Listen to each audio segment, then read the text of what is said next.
Assalaamu calaykum waraxmatullaahi tacaala wabarakaatuh. Walaalayaal kusoo dhawaada darsigeeni maanta darsigeena waxaan uga hadli doonaa mowduuc ama topic aad u xiiso badan aadna muhiim u ah oo maalin walbana la isticmaalayo oo muhiimadiisa gaarkana uu wato. Maanta halkan waxaan rabnaa inaan uga hadalno waxa loo yaqaano if statement. If statement waxaa loola jeedaa haddii laba xaaladood kusoo wajahaan sidii labadaas xaaladood midda ugu macquulsan aad u qaadan lahayd. Tusaale maanta waxaan rabnaa inaan qorno program ka turjumayo hadalkan meesha qoran. Halkan waxaa ku qoran maanta waa maalin kulul. Hadday maalin kulul ay tahay soo daabac waa maalin kulul. Ab biyo qabow. Ku raaxayso maalintaada.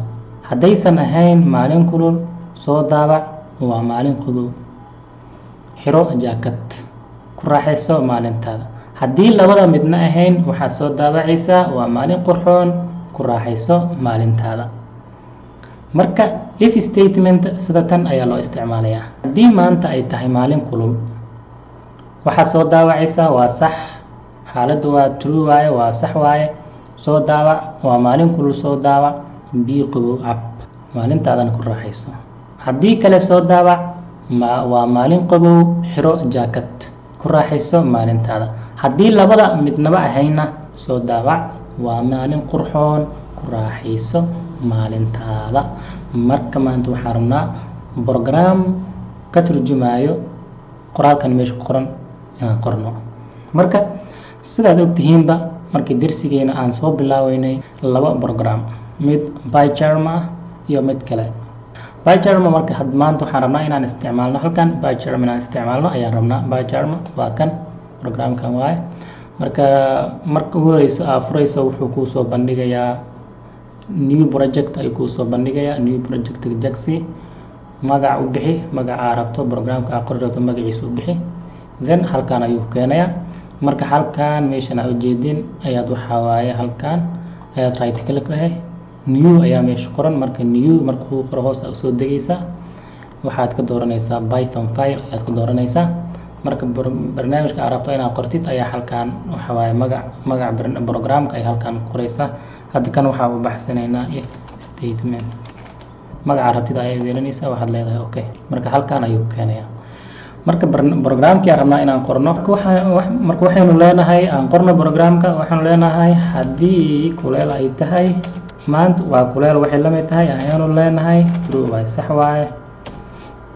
Marka waxaynu leenahay haddii maanta kuleel ay tahay waxaynu leenahay soo bandhig maanta waa kuleel.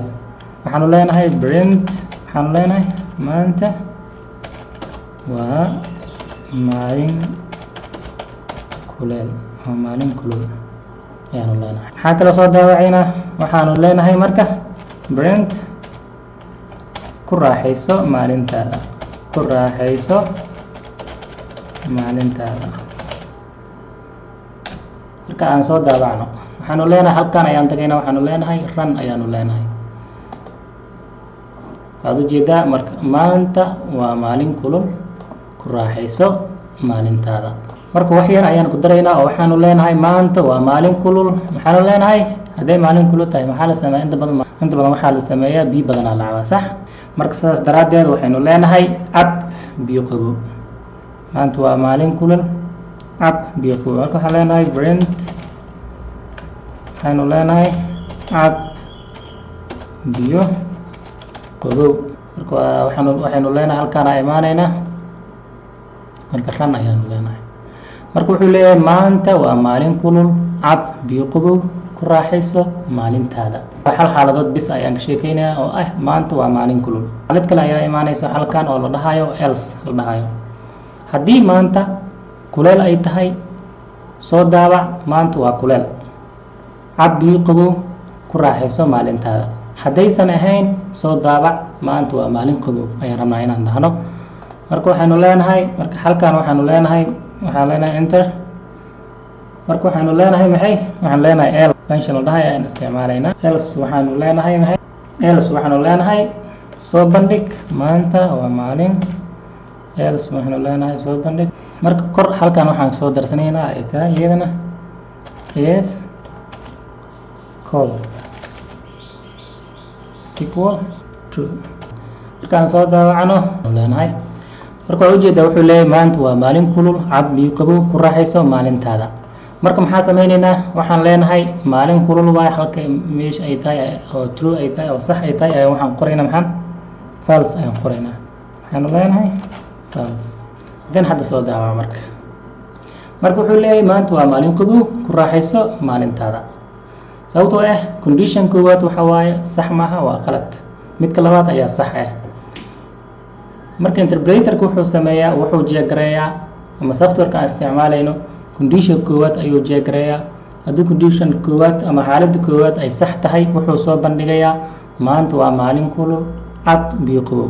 haddaysan sax ahayn oo false tahayna wuxuu soo bandhigayaa oo wuxuu u gudbaya, wuxuu u boodayaa dhankan kale oo else ah.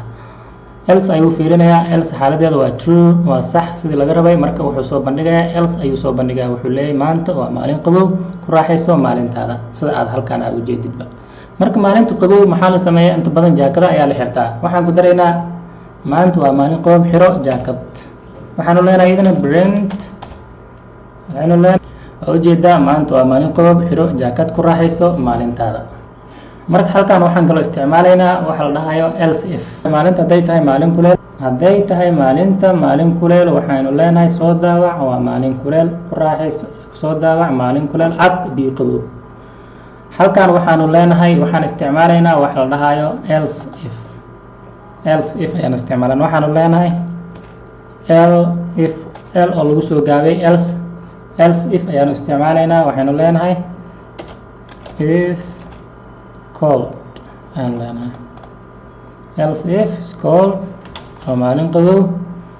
marka halkaan waxaa kusoo daawacaynaa, tan ayaan soo qaadanaynaa, soo cut garaynaynaa.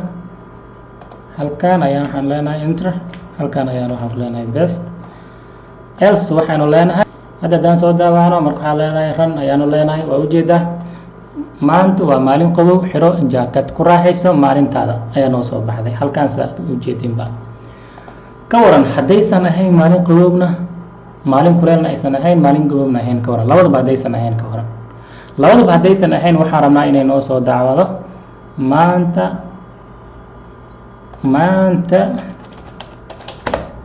waa maalin qurxoon, inay noo soo daawada. maxaan sameynaynaa, labadaba waxaan dhahaynaa false.